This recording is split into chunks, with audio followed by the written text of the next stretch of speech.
Premi Empresa Industrial Internacionalització. Grup Intermas. Intermas Nets va ser fundada l'any 1956. L'empresa fabrica malla extruïda i teixida elaborada amb material termoplàstic per a diversos sectors d'activitat, entre els que destaca la jardineria, l'embalatge i l'obra civil. Amb 680 treballadors, una facturació de 190 milions d'euros i un conjunt d'empreses pròpies i filials situades en diferents països d'Europa, el grup Intermas és líder mundial de vendes en el seu nínxol d'activitats d'extrusió i teixit plàstic. En la concessió del premi es reconeix, sobretot, el paper que ha jugat la internacionalització en l'estratègia del grup Intermas per fer front a la crisi i que li ha permès quadriplicar la facturació en els últims 10 anys.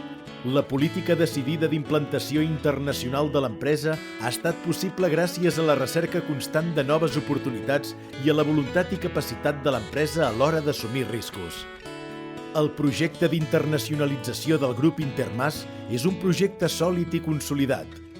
Entre implantació i exportació, ha aconseguit presència a uns 70 països i actualment el 75% de la facturació del grup prové dels mercats exteriors a través de la implantació de filials comercials i industrials a les zones geogràfiques amb més potencial de creixement de tot el món.